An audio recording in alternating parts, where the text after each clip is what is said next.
नहीं नहीं नहीं नहीं, ये क्या कर रहे हो? नहीं नहीं नहीं नहीं नहीं नहीं नहीं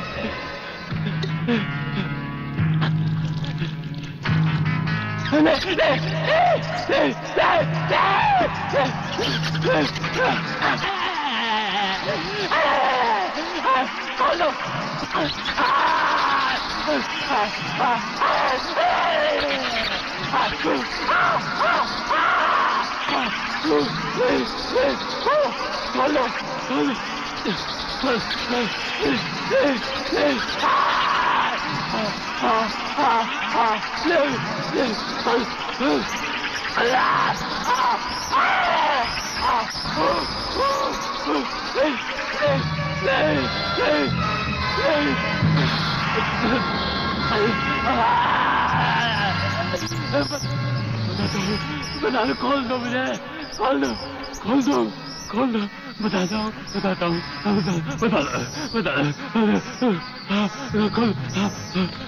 बता दो, बता दो।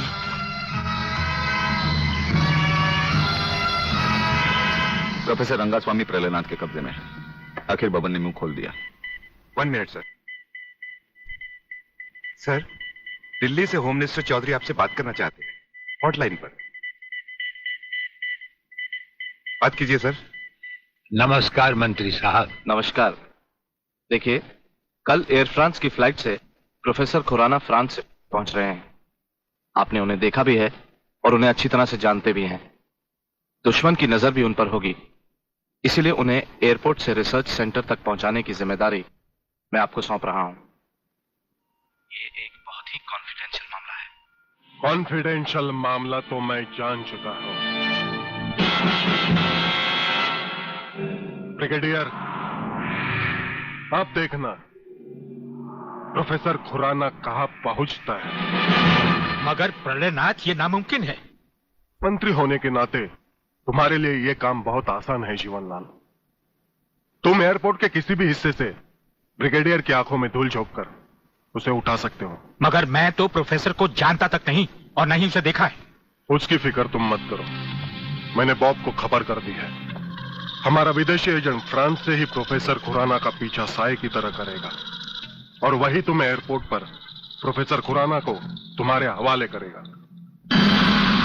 राधा, जब तक मैं तुम्हें दूसरे आदमी तक नहीं पहुंचा देता, यूं ही खामोशी से चलते रहना।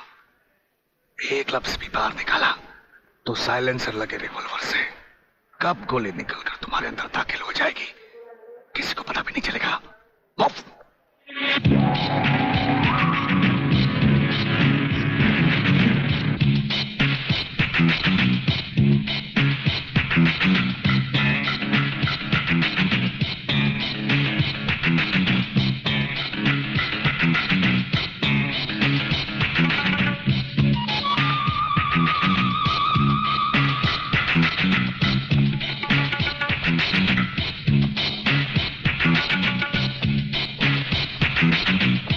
नमस्कार प्रोफेसर खुराना साहब, नमस्कार। मेरा नाम जीवनलाल टंडेल है। मैं इस राज्य का मंत्री हूं। आपका स्वागत करने आया हूं।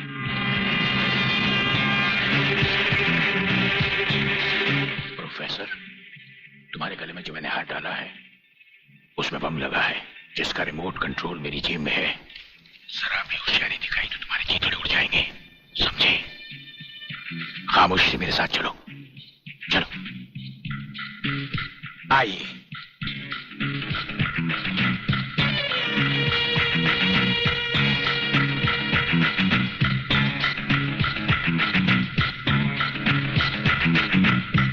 Welcome professor Khurana, welcome to India. वाह जीवनलाल वाह, आज तुमने तो कमाल कर दिया। प्रोफेसर खुराना वो ब्रिगेडियर तो बेचारा एयरपोर्ट पर हाथ मलता ही रह गया और प्रोफेसर हमारे जाल में कबूतर की तरह फंस गया। ब्रिगेडियर शायद ये नहीं जानता कि प्रलयनाथ ऐसा शिकारी है जिसके हाथ से कभी कोई शिकार नहीं बचता।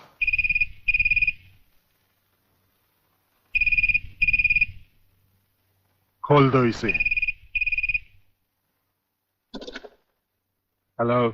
अंधे की हाथ बटेर लग जाए तो वो शिकारी नहीं बन जाता गेंडा स्वामी। जिसे तुम प्रोफेसर खुराना समझे बैठे हो वो दरअसल तुम्हारा अपना ही एजेंट है, जो फ्रांस से प्रोफेसर खुराना का साई की तरह पीछा करता आ रहा है, समझे? प्रोफेसर तो वहां पहुंच चुके जहां उन्हें जाना था। मुझे माफ कर देना प्रलयनाथ जी, मैं प्रोफेसर खुराना नहीं, आप ही का एजेंट हूं। मगर हवाई जहाज में ही ब्रिगेडियर के कमांडो ने मुझे मजबूर कर दिया। प्रोफेसर ने गन पॉइंट पर मुझे जीवन लाल तक पहुंचाया। मैंने वहां भी कहना चाहा, लेकिन इन्होंने बम वाला हार मेरे गले में डाल दिया। मैं कुछ कहता तो वहीं जान से मारा जाता।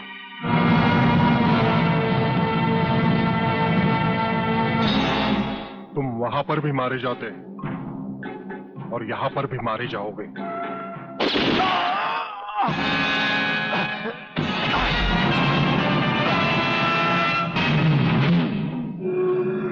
मैंने विदेशी एजेंट को तो सजा दे दी है ब्रिगेडियर, मगर प्रलयनाथ से ये दुश्मनी तुम्हें बहुत भारी पड़ेगी। जो भारी ना हो वो दुश्मनी ही क्या प्रलयनाथ।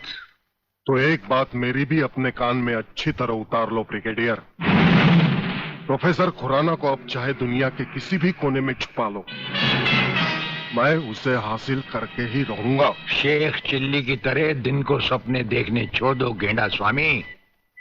हम आंखों से सुरमा नहीं चुराते, हम आंखें ही चुरा लेते हैं ताकि सुरमा लगाने की नौबत ही ना आए, और फिर तुम्हारा अंजाम वही होगा। ये आप क्या कह रहे हैं? बेईमानी न मेरे खून में है न डॉक्टरी पेशे में। डॉक्टरी पेशे की तो बात हम अभी करेंगे नहीं। डॉक्टर गुप्ता, इस वक्त बात है तुम्हारे सच और झूठ की। माथे पे आया हुआ पसीना पोछो और हमें राजा टंडेल की झूठी नहीं सच्ची रिपोर्ट की असलियत बताओ। झूठी रिपोर्ट? हाँ, जो रिश्वत लेकर तुमने बनाई और एक मामूली सी प्रेगनेंसी को एक खौफनाक रेप का केस बनाकर संजय और उसके दोनों साथियों को हवालात में पहुंचा दिया। ये सब झूठ है, आपको किसी ने गलत बताया है।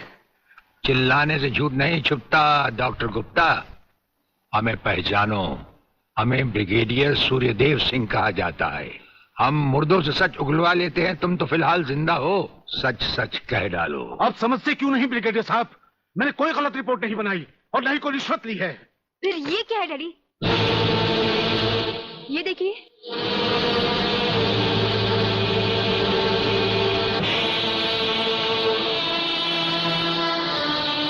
ये रुपए आपके कबर्ड में थे डैडी।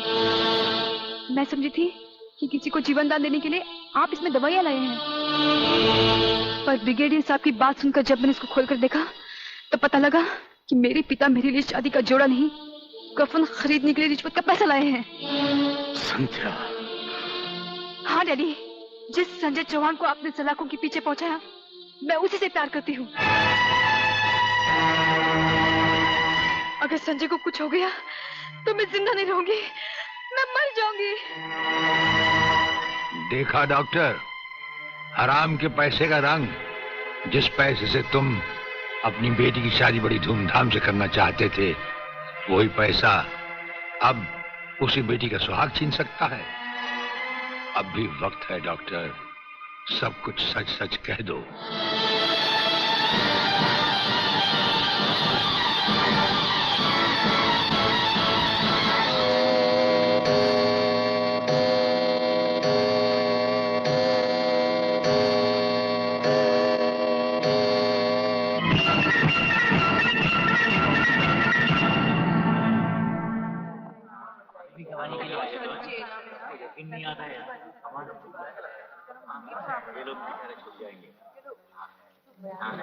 Order order.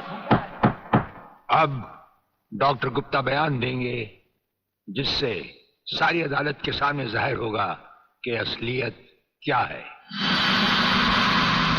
जज साहब, मिस राधा टंडेल के बलात्कार की झूठी रिपोर्ट मैंने ही तैयार की थी। सच्चाई यह है वो पेट से थी और उनका अबॉर्शन मैंने ही किया था। जज साहब, मैंने अपना जमीन बेच दिया था। मैं अदालत के सामने कबूल करता हूं कि मैं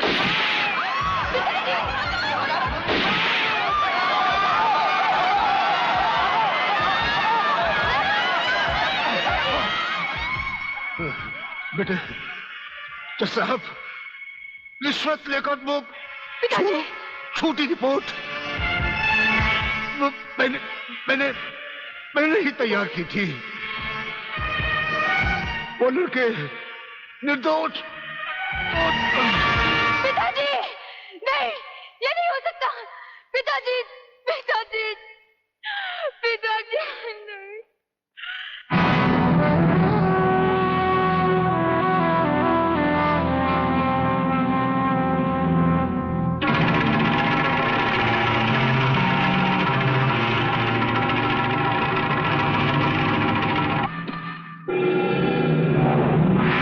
राजन मेरे चश्मदीद गवाह और उसके दोस्तों की आज कोर्ट से रिहाई हो चुकी। मैं चाहता हूं उन तीनों की इस दुनिया से भी रिहाई कर दो। कल ही रक्षाबंधन के दिन।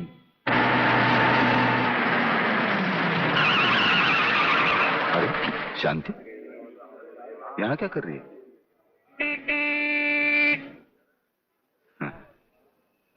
राखी?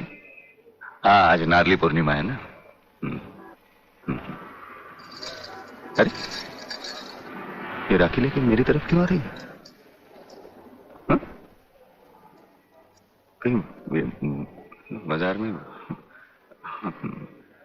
ये राखी किसके लिए? तुम्हारे लिए और किसके लिए? शादी करने की तो हिम्मत तुम्हें है नहीं। इससे अच्छा है कोई दूसरा हिम्मत वाला मर्द ढूंढ लूं और तुम्हें भाई बना लूं। लाओ इधर हाथ। नहीं नहीं नहीं नहीं नहीं, मैं तुम्हें भाई बना के नहीं नहीं और मुझे राखी बांधने दो। नहीं, ये नहीं नहीं नहीं बोला ना। नहीं, मेरे को राखी बांधते क्या करते तू? नहीं, मैं पुलिस वाला हूं, वैसे भी तेरी रक्षा करूंगा। नहीं अब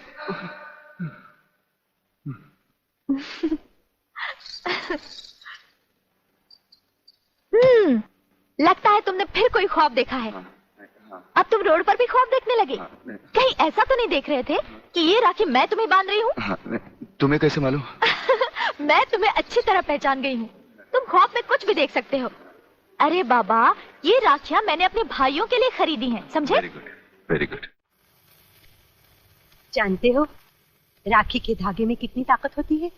नहीं यार, माँ सच कह रही है। भाई बहन के इस पाक बंधन को तुम लोग इतना कच्चा मत समझो। अरे इसके धागे में तो वो ताकत है जो 7 समुद्र पार भी भाई की रक्षा करता है।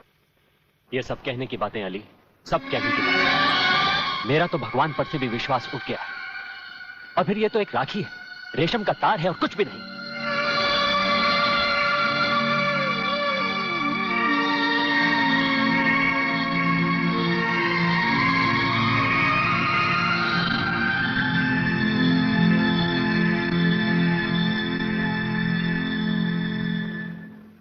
देखा, रुला दिया ना मेरी बहन को, और वो भी आज के दिन। साजो!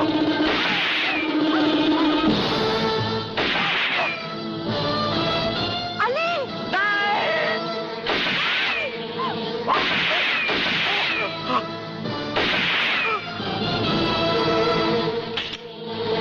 साजो! साजो नहीं! साजो नहीं! साजो! अली बेटे, अली बेटे, अली, आलोक जल्दी करो, इसे अस्पताल ले चलते हैं। नहीं शांति नहीं, लगता आज मेरे जाने का वक्त आ गया। नहीं यार, ऐसा नहीं हो सकता। हाँ यार, बहन अपने इस भाई को राखी नहीं बांधूगी।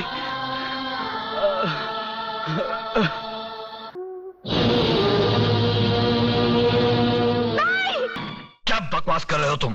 तुम्हारे बाप का खूनी हूं मैं? हाँ, तुम्हारी वजह से मेरे बापू की जान गई। बापू ने मुझे जो कुछ भी बताया था वो कानून के सामने तुम्हें गुनहगार साबित करने के लिए भले काफी ना हो, लेकिन मेरी आंखें खोलने के लिए काफी है। आज से वो सारे रिश्ते खत्म हो गए जो पैसे की लालच में तुमने हमसे जोड़े थे। ठहरो अतुल।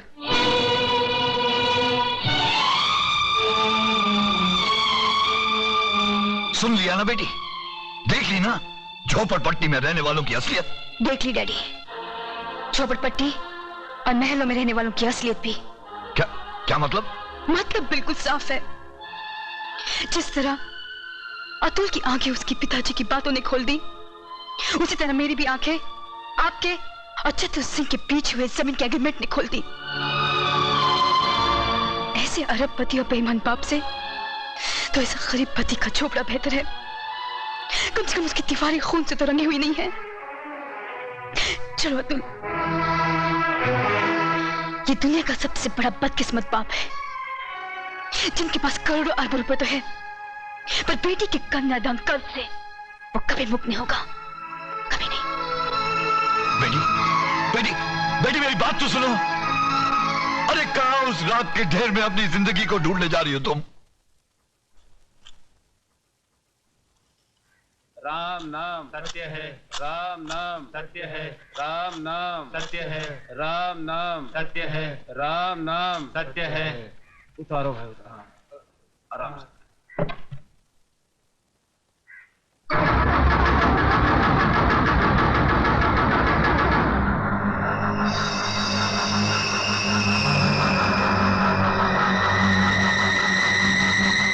प्रताप, क्या है? ये वही आदमी जो उस दिन बापू से मिलने आया था। हाँ, मैं वही आदमी हूं जिसने तेरे बाप को शमशान घाट तक पहुंचाया। अब तुम दोनों की बारी है, क्योंकि चतुर सिंह ने एक कसम खाई है कि तुम दोनों की चिता की राख से वो तिलक लगाकर ही भोजन करेंगे। ये रही तुम्हारी चिता। फिर देर किस बात की है? चलो बड़े बेटे से ही शुरुआत करो।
अरे घबराते क्यों हो देशमुख? अब तक तो जलकर राख बन चुका होगा। अरे तुम लोगों को अपने दोस्तों पर भरोसा ही नहीं है। बस बस अब ये भाषण बंद करो, हमारे कान के पर्दे फट रहे हैं। बस बंद कर।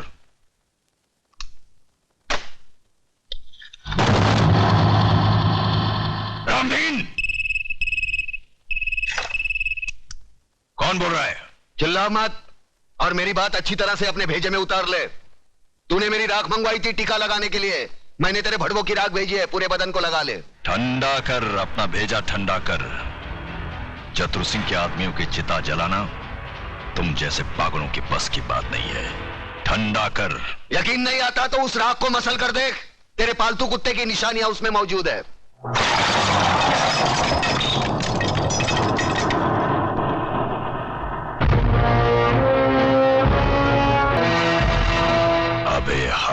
के तूने जलती हुई आग में हाथ डाला है। हम तुम्हें ऐसे जलाएंगे कि तेरे चाहने वालों को गंगा में बहाने के लिए तेरी राख भी नसीब नहीं होगी। अरे मुझे जलाने की बात छोड़, मैं तो तुझे ऐसी मौत मारूंगा ना तो तुझे जमीन नसीब होगी ना आसमां। अतुल भाई गजब हो गया। अतुल भाई गजब हो अतुल गया। भाई बाहर आकर देखो तो सही। क्या हुआ कल्याण जी भाई? अरे क्या हुआ? क्या नोटिस लग गई, 24 घंटे में बस्ती खाली करनी पड़ेगी। बस्ती किसी की बाप की जागीर है कि खाली करनी पड़ेगी? खाली तो करनी पड़ेगी भाईजान, क्योंकि अब इस बस्ती का मालिक चतुर सिंह है। लक्ष्मीदास जी ने बस्ती बेच दी और नोटिस पढ़कर हम लोग आए हैं। अरे बाहर में क्या वो नोटिस और बाहर में क्या चतुर सिंह? मैं भी नोटिस फाड़ के चतुर सिंह की तो। नहीं अतुल, तुम ऐसा नहीं करोगे, इससे हमारा केस बिगड़ जाएगा। उन लोगों ने अगर कानूनी तौर पर बस्ती हटाने की कोशिश की है तो हम भी कानून का सहारा लेंगे। चलो मेरे साथ। कानून हर किसी के लिए बना है, लेकिन अदालत की नजर में जो गैर कानूनी है उसके लिए एक जज की हैसियत से मैं कुछ नहीं कर सकता। यह स्टे ऑर्डर नामुमकिन है। मगर जज साहब, अगर मेरे पिताजी ने चतुर सिंह को जमीन बेची होती तो कम से कम मुझे मालूम तो होता, उसके कागजात होते मेरे पास। जज साहब, जिस तरह आपने 24 घंटे में कानूनी तौर पर हजारों लोगों को बेघर करने का नोटिस जारी कर दिया, उसी तरह उसे रोकने का भी तो कोई कानून होगा। मिस मेघा, सलाह के लिए वकील होते हैं, जज नहीं। जज का काम है सिर्फ फैसला सुनाना। जानती हूँ जज साहब, अच्छी तरह जानती हूँ कि इस बार भी आपने पैसे खाकर बड़े होशियारी से शुक्रवार की शाम को यह फैसला सुना दिया। आज सैटरडे है, कल संडे और परसों नवरात्रि की छुट्टी। लेकिन इतना याद रखना जज साहब, ये जो गरीबों की बद्दुआएं और चीखें हैं ना, ये सहे नहीं जाती। और जब ऊपर वाला अपना फैसला सुनाएगा तुम भी बच नहीं पाओगे। चतुर सिंह, ऊपर वाले के हाथ से तू बचे ना बचे, लेकिन मेरे हाथ से तेरे को कोई नहीं बचा सकता। अगर एक बाप की औलाद है तो एक बार मेरे सामने आकर दिखा। तू भौंकता बहुत है आराम के, और भौंकने वाले कुत्ते हमें पसंद नहीं। अगर अपने बाप की औलाद है तो आ जाना महालक्ष्मी चौक पे। हम हर साल नवरात्रि को माँ की पूजा करने वहां जाते हैं। अरे जितनी मन्नतें मांगनी है आखिरी बार मांग ले, ये तेरी जिंदगी की आखिरी पूजा होगी। क्या? चतुर सिंह का खून? ओ खुदाया, ओरी बाबा, दादा का खून हो गया। किसने किया खून? अरे छोड़ो ये सब बातें, मुझे तो चिंता यह है कि शहर का क्या होगा, हम सब का क्या होगा। बहस मत करो कमिश्नर। जो आदमी चतुर सिंह जैसे खतरनाक आदमी की चिता जला सकता है, वो तो हमको कभी भी शमशान घाट पहुंचा सकता है। मगर ऐसा हरगिज नहीं होगा सर। सुनो कमिश्नर, कल टीवी सेंटर में जनता की अदालत प्रोग्राम में हम सब लोगों का इंटरव्यू है। ऐसा बंदोबस्त होना चाहिए वहां पर कि परिंदा भी पर न मार सके, समझे?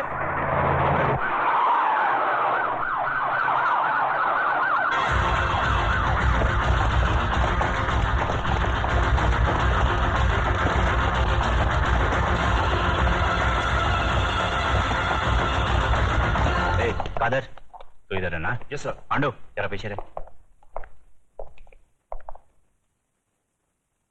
आज जनता की अदालत में जनता के सामने जनता के प्रतिनिधि मंत्री श्री बबन राव देशमुख, विपक्ष के नेता श्री चंद्रसेन आजाद, कानून के रक्षक इंस्पेक्टर सत्यवादी दुबे, न्यायमूर्ति श्री हुक्म अली जाबिर तथा इस शहर के सबसे बड़े बिल्डर मिस्टर योगराज अपराधी के रूप में यहाँ मौजूद हैं। इन सब पर यह आरोप लगाया गया है कि शहर में जो हाल ही में दंगे फसाद हुए हैं, जो हत्याएं हुई थी, वह सब इनकी मिलीभगत थी। क्या ये सच है देशमुख जी?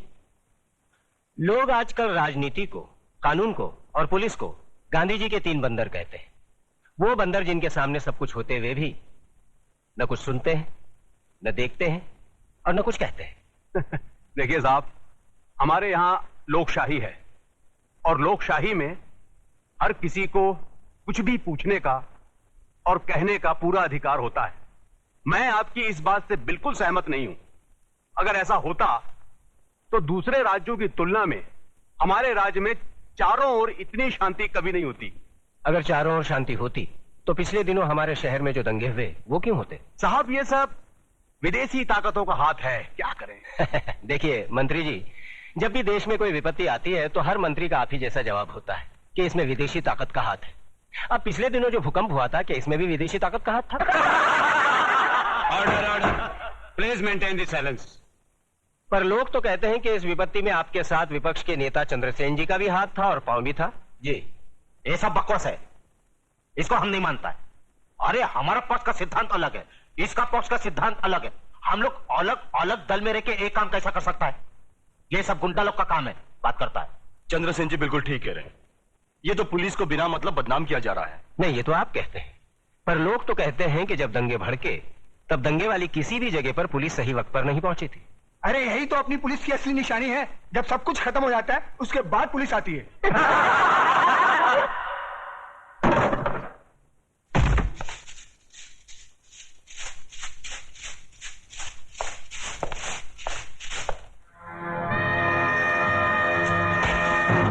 यही तो रोना है कि लोग हमें गलत समझते हैं, हमारी योजनाएं लोगों की समझ में नहीं आती।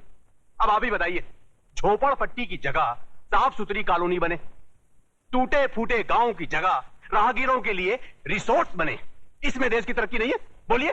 पर लोग तो कहते हैं इसमें आपकी तरक्की ज्यादा होती है, सारा धन आप सब लोग मिलकर बटोर लेते हैं और डकार तक नहीं लेते।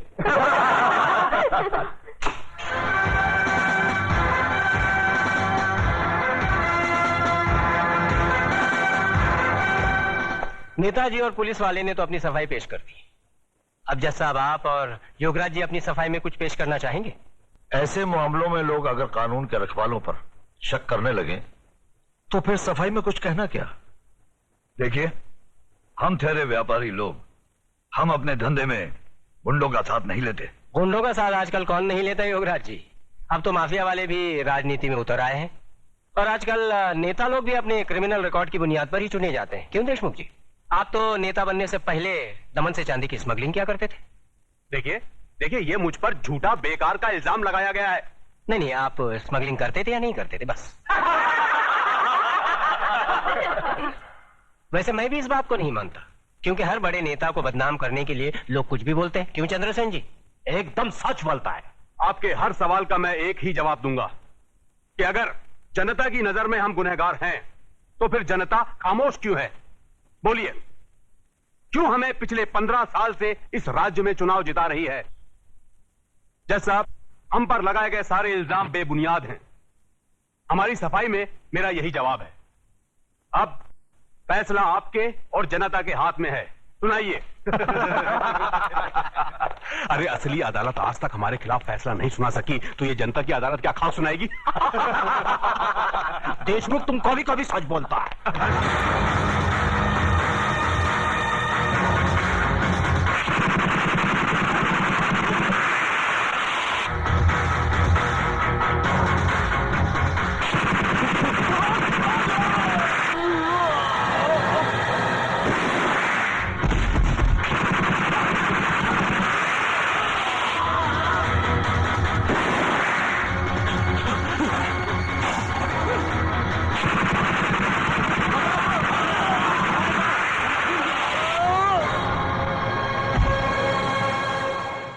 तुम्हें अपनी सफाई में कुछ कहना है? क्या कहना? जो करना था कर दिया, जो किया वो सोच समझ कर किया। अब कहना आपको है।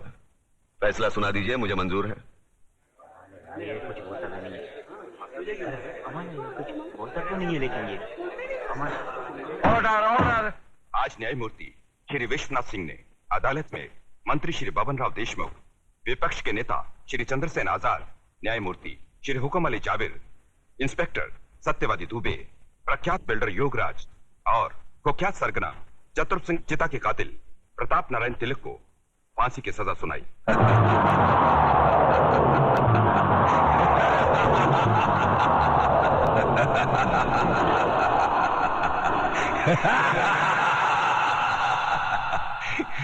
जिंदा आदमी के खून के इल्जाम में फांसी की सजा। देखा पकिया, हमें तो माता के आशीर्वाद और बुलेट प्रूफ जैकेट ने बचा लिया, मगर वो हराम का कानून की मौत नहीं, चतुर सिंह चिता की दी हुई मौत से मरेगा। पता करो कौन से जेल में है।